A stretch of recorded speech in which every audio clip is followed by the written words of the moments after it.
Assalamualaikum warahmatullahi wabarakatuh. Ya, bertemu lagi dengan saya, Elvika Fitarisanti ya. Di sini baru bertemu dengan tempat pertama ya kita ya. Nah, di sini Ibu akan menjelaskan tentang komunikasi efektif. Nah, untuk bahan pokok bahasanya di sini adalah ada evaluasi komunikasi, ada psikologi komunikasi, ada tantangan dan hambatan dalam komunikasi. Ya, yang pertama kita akan membahas dulu tentang evaluasi komunikasi. Kenapa evaluasi komunikasi penting? Nah, di sini ada tujuannya. Yang pertama, untuk mengetahui pesan kesehatan yang telah disampaikan sudah dipahami atau belum, menjadi perilaku atau belum, sudah menjadi sikap masyarakat atau sudah belum, ya. Nah, di sini adalah tugasnya itu sendiri, yaitu mendalami faktor-faktor yang menyebabkan masyarakat yang tidak memiliki pemahaman yang sama dengan agen dan aktor tentang pesan kesehatan. Evaluasi ini juga bertujuan untuk mengidentifikasi faktor yang menyebabkan masyarakat tidak berperilaku sesuai dengan pesan kesehatan yang diberikan. Ya, ini saya bacakan dulu dan akan saya jelaskan.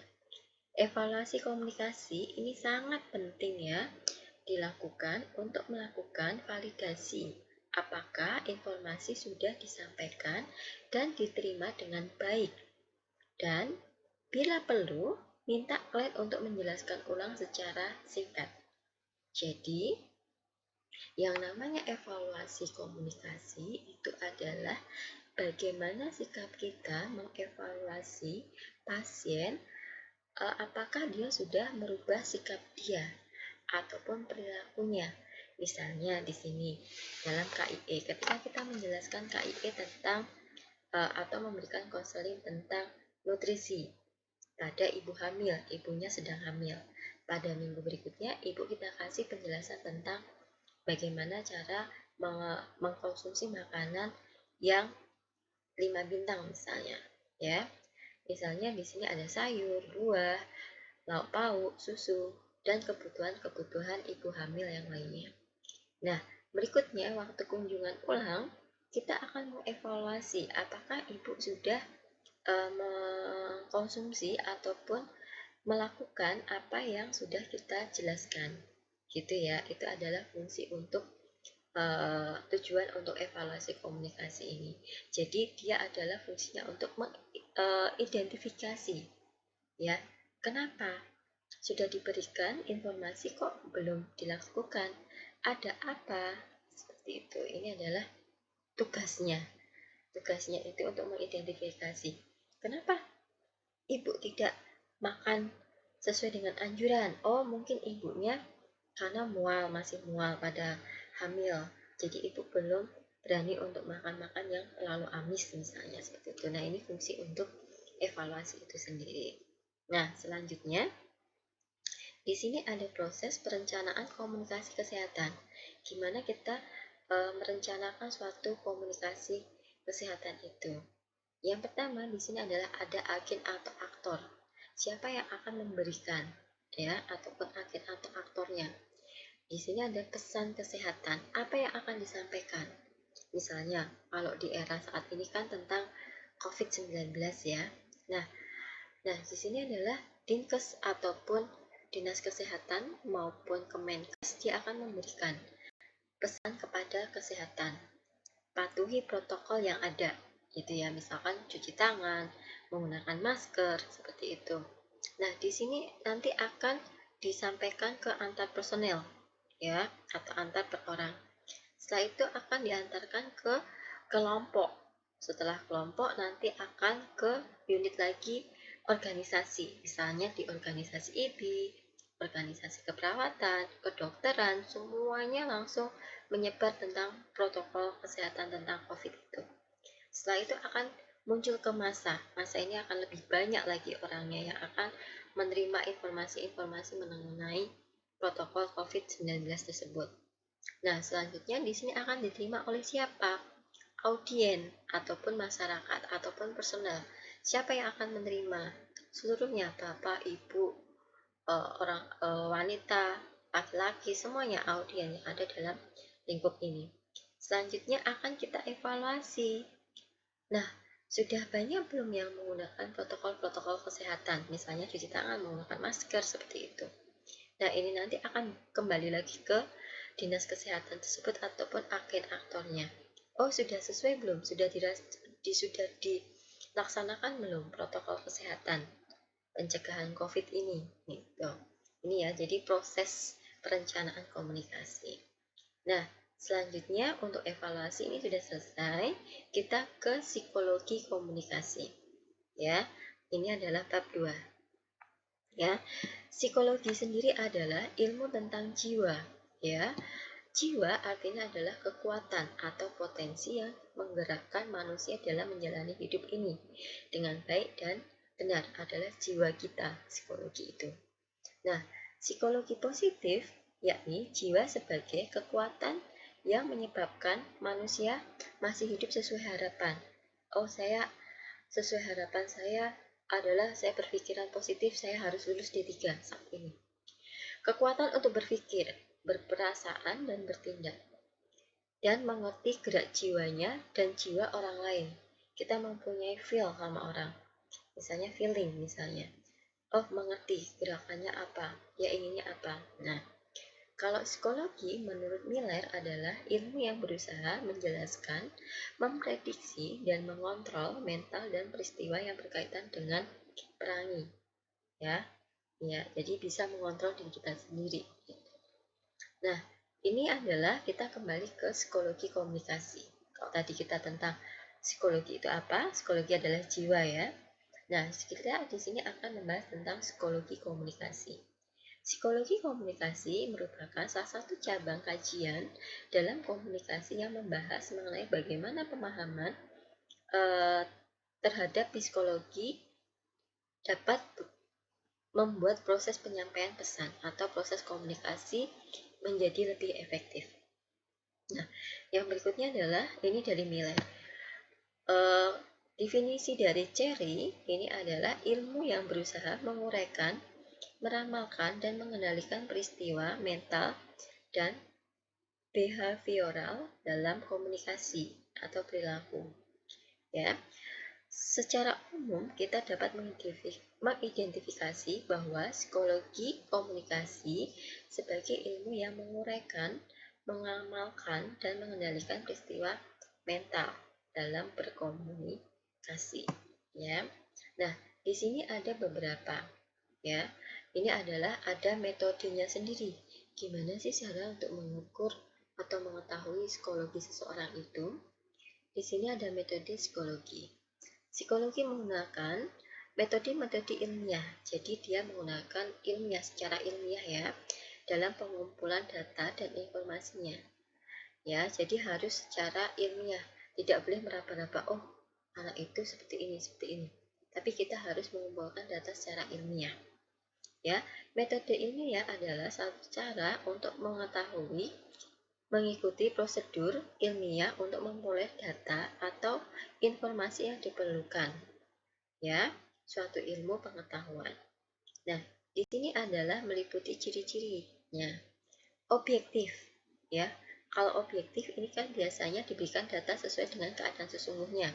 Atau biasanya objektif ini adalah hasil pemeriksaan. Bagaimana? Ya, misalnya tekanan darah, TFU, terus kesadarannya dia bagaimana, itu adalah masuk ke data objektif. Adekuat, memadai, atau dia sudah sesuai dengan masalah dan tujuannya. Tujuannya apa ini? Untuk mengetahui apa? Reliable, dapat dipercaya, memberikan informasi yang tepat. Ya, misalnya tadi ada data objektif, data dari pemeriksaan, terus datanya juga adekuat gitu. Nah, berikutnya adalah valid, salih, dapat dipercaya, sesuai dengan kenyataan, sistematis, memberikan informasinya, info yang tersusun dengan baik sehingga mudah memberikan kesimpulan. Jadi ada data subjektif, ada data objektif, ada kuat dan dapat dipercaya sumbernya dari mana ini. Nah, sehingga dapat untuk memudahkan dalam menyimpulkan masalah tersebut, ya. Akurat, memberikan informasi dengan teliti dan hati-hati. Nah, ini adalah metode psikologinya, ada beberapa tahapan. Yang pertama dengan metode eksperimen, dengan metode observasi, dengan metode survei, dan dengan metode tes. Ya, di sini akan kita kupas satu persatu. Apa itu metode eksperimen? Metode eksperimen adalah metode psikologi yang bekerja secara konstruksi. Adanya prosedur kerja yang sederhana. Jadi ini ada prosedurnya, ya, mudah dan dapat dikontrol. Observasi terhadap suatu kejadian atau gejala yang berlangsung di bawah kondisi atau syarat tertentu. Jadi harus dengan syarat-syarat tertentu. Bermaksud menyelidiki pengaruh kondisi tertentu terhadap tingkah laku individu. Jadi harus ada eksperimennya, ada data observasinya, perkembangannya, gitu ya. Tidak boleh memperkira-kirakan. Nah, selanjutnya adalah data metode observasi atau pengamatan, ya. Di sini adalah apa itu? Di sini metode observasi yang sering digunakan untuk penelitian. Nah, dia bersifat ilmiah, ya. Kegiatan mencatat seluruh atau sebagian dari kejadian yang disesuaikan menurut kebutuhan variabelnya. Apa yang menjadi kebutuhannya? Apa yang mau dikaji? Tentang apa? Psikologinya dia. Misalnya ibu nifas yang tidak mau menyusui, nggak mau makan, tidak mau merawat bayinya, misalnya. Nah, kita lihat observasi pengamat, kita amati dulu. Ya, di sini adalah misalnya observasi tentang aspek-aspek perilaku agresivitas seorang remaja melalui pengamatan terhadap beberapa tinggi kualitas responsif dan kepedulian kepada orang lain. Ini contoh tentang remaja. Kalau tadi ibu mencontohkan tentang ibu nifas, itu kenapa dia tidak mau makan, tidak mau menyusui. Kalau ini tentang remaja, ya. Dari observasi nantinya akan mampu memberikan cara-cara untuk mengatasi perilaku untuk mengurangi agresinya. Jadi remaja itu cuma apatis saja, dia tidak mau tidak merespon orang lain. Jadi ada apa sih remaja itu? Kita amati terlebih dahulu. Oh, hari ini dia kalau ditanya diam aja. Oh, tidak membalas. Oh, kalau ditanya dia hanya membalas satu kata, dua kata. Jadi diamati polanya gimana dia. Nah, itu adalah metode observasi, ya. Nah, selanjutnya adalah ada juga metode survei. Metode survei di sini adalah metode psikologi yang berdasarkan pada hasil pengamatan aktual. Tidak dapat dimanipulasi, jadi tidak boleh dikarang. Nah, variabel-variabel penelitiannya. Metode ini hampir sama dengan eksperimen, jadi ada pengamatan. Perbedaannya terletak pada variabel bebas, karena variabel bebas metode tidak bisa memanipulasi baik terhadap kondisi, situasi, atau gejala yang ditemukan. Misalnya dia tidak bisa memanipulasi data, gitu ya. Masalah-masalah yang rumit hanya dapat mengurangi dengan menggunakan wawancara. Jadi kalau kesulitan bisa dilakukan dengan wawancara kalau survei ini. Jadi kayak misalnya Anda didatangi oleh survei misalnya kemarin itu pajak bangunan misalnya, atau survei tentang PHBS di lingkungan, itu bisa menggunakan kuesioner kayak gitu, ya. Nah, selanjutnya adalah metode tes, ya.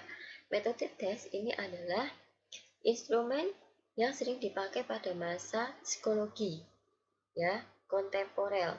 Metode ini untuk mengungkap dan mengukur kemampuan seseorang atau sekelompok orang, seperti pengukuran integritas, sikap, persepsi, minat, bakat, atau percakapan-percakapan lainnya. Jadi dites, diberikan soal-soal. Konstruksi tes dibuat berdasarkan uji validitas dan reliabilitas. Jadi soalnya juga harus diuji dulu sudah benar atau belum. Validitas menunjukkan alat tes bisa digunakan. Jadi variabel. Misalnya secara kontinu, Begitu kalau dites lagi ya jawabannya tetap sama. Nah, di sini misalnya alat tes kecerdasan mampu mengungkapkan tingkat inteligensinya. Jadi kalau yang namanya tes EQ itu kan soalnya itu aja. Nah, tapi nanti hasilnya dia akan sama. Ya, EQ 400 ketika dites lagi menemukan soal yang sama, dia akan sama 400 juga. Seperti itu artinya validitas. Nah, selanjutnya adalah reliabilitas. Berarti alat tes yang digunakan memberikan hasil tes yang relatif sama dari kegiatan tes sebelumnya, meskipun akan dilakukan dalam situasi yang berbeda pula. Itu ya. Nah, sekarang di sini kita kembali ke topik ketiga. Kalau tadi sudah tahu metodenya pengumpulannya bagaimana, ya, cara untuk psikologi. Nah, sekarang kita di sini akan membahas tentang bagaimana cara menghargai dan menghormati dalam komunikasi. Ya, jadi kalau misalnya ditanya atau waktu pengumpulan data, tadi kan tentang metode ya, sekarang kita bagaimana menghargai dan menghormati dalam berkomunikasi. Nah, di sini bidan harus menyadari adanya nilai sikap dan perasaan yang dimiliki klien. Jadi di sini adalah tidak boleh memaksa, ya. Jadi kalau pertanyaannya bersifat tertutup misalnya, ataupun tidak memaksakan untuk ibunya terus menggali kalau ibunya sudah tidak mau menjawab.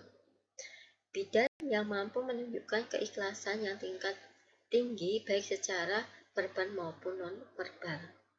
Ya, bidan tidak akan menolak segala bentuk perasaan negatif klien, bahkan akan berusaha selalu berinteraksi dengan klien. Misalnya, di sini adalah bidan tidak menolak. Jadi, bidan itu tidak boleh menolak. Misalnya, pasien itu kalau diajak ngomong kurang nyambung misalnya. Pasien itu sulit kalau digali. Kita tidak boleh ya di situ ya. Kita harus memberikan respon yang positif dan kita harus berinteraksi terhadap pasien tersebut. Kita melakukan pendekatan yang baik, gitu ya. Nah, selanjutnya adalah bidan mampu mengeluarkan segala perasaannya yang tepat. Jadi, kalau misalnya bidannya itu baru bad mood atau berantem sama suami, tidak boleh dikeluarkan. Jadi, kita simpan di dalam hati. Kita profesional terlebih dahulu melayani pasien tersebut. Selanjutnya, bukan menyalahkan atau menghukum pasien. Nah, ini yang sering biasanya. Misalnya ada anaknya kurus misalnya. Wah, ibunya ini mesti yang enggak rajin ngasih makan atau tidak rajin mengkolaborasikan makanan kesukaannya atau mengkombinasikan. Itu tidak boleh. Kita tidak boleh underestimate terhadap pasien. Jadi kita harus yang positif, ya. Nah, bidan mampu membantu memulihkan kondisi pasien pada saat yang sama pula kapasitas dimiliki mencapai hubungan yang saling menguntungkan dan meningkat secara akan lebih bermakna. Nah, selanjutnya di sini adalah empati dalam komunikasi.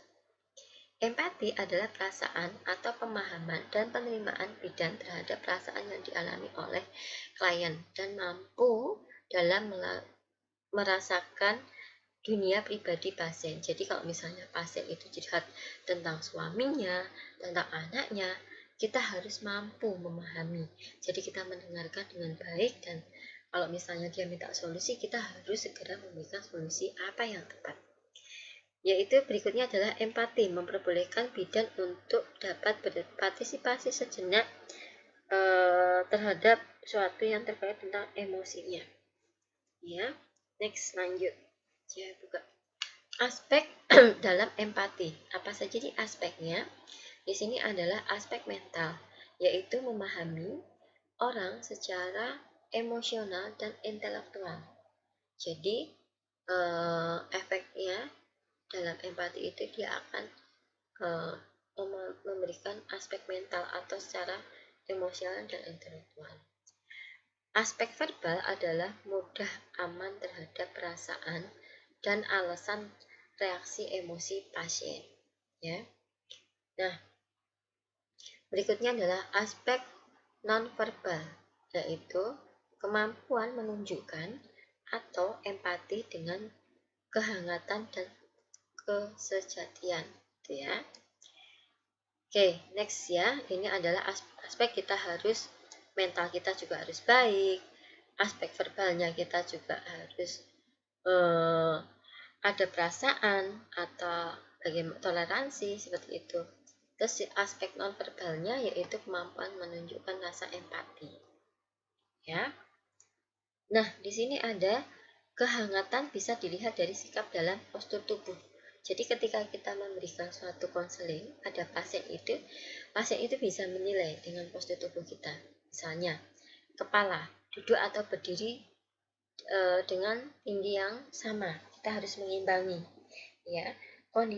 Kondisi wajah harus rileks, ya, tidak boleh tegang, tidak boleh nggak marah, gitu ya. Harus rileks. Bagaimana Ibu? Ada yang bisa saya bantu? Misalnya seperti itu. Mata, gerakan mata natural, tidak dibuat-buat atau tidak digigit-gigit kayak gini, maaf, atau mata melihat kemana-mana, itu tidak boleh. Harus fokus kepada pasien. Mulut, rileks, tidak cemberut, tidak menggigit bibir, dan tersenyum. Jadi kalau misalnya pasiennya datang, kita lagi bete, kita harus bisa rileks, tidak boleh cemberut, kita harus senyum. Ya, bagaimana Ibu? Gitu ya. Dan tidak boleh menggigit bibir. Itu tidak boleh. Ya, jadi harus kita senyum, smile. Ya, apa Ibu? Ya, ekspresi, rileks. Tidak ada kekuatan menunjukkan adanya perhatian. Ya, jadi tetap rileks, santai. Bahu mudah digerakkan dan tidak tegang. Jadi boleh kita begini. Oke, Ibu, bisa. Nah, jadi tidak boleh kayak gini, ya. Lengan mudah digerakkan, tidak berpegangan pada sesuatu. Misalnya kita memegang pulpen kayak gini terus. Itu tidak boleh. Jadi harus kita fokus ke ibunya. Terus dada, nafas biasa, tidak nampak menelan atau terengah-engah. Jadi biasa, gitu ya. Kaki tampak nyaman dan tidak menendang. Tapak kaki juga menekuk. Jadi duduk yang bagus. Itu ya, bagaimana untuk menjaga postur, untuk menjaga kehangatan tubuh yang dilihat oleh pasien. Selanjutnya adalah tantangan dan hambatan. Apa saja sih tantangan dan hambatan dalam memberikan komunikasi itu? Di sini ada 5 poin ya. Yang pertama adalah fisik. Ya, deskripsinya hal yang menyangkut ruang fisik dan lingkungan. Di sini fisik ibunya misalnya Nyun Sewu tadi itu ya, mungkin lebih pendek dari pada kita atau bagaimana. Atau lingkungan yang ramai berisik. Pasti tidak bisa memberikan konseling secara efektif. Nah, untuk biologis adalah di sini adalah hambatan karena ketidaksempurnaan anggota tubuh. Misalnya ibunya jedal, pelo, kayak gitu ya, itu juga suatu hambatan. Intelektual, hambatan yang berhubungan dengan kemampuan pengetahuan. Jadi dia hanya lulusan SMP atau SD, pasti berbeda ketika kita mengajak orang ngobrol yang tingkatannya D3 maupun S1, gitu ya. Nah, maaf. Selanjutnya adalah kultural. Di sini hambatan yang berkaitan dengan nilai-nilai budaya. Jadi, ketika kita sudah tahu budayanya apa, kita tidak boleh memaksakannya. Selanjutnya adalah faktor penghambat komunikasi. Apa saja sih hal-hal yang menghambat komunikasi? Yang pertama adalah status sosial, jelas di sini. Masyarakat terdiri dari berbagai golongan dan lapisan ya, pastinya. Nah, sehingga menimbulkan perbedaan, baik dari status sosial, agama, ideologi, tingkat pendidikan, tingkat kekayaan, dan sebagainya akan berbeda. Nah, ini biasanya yang akan menghambat.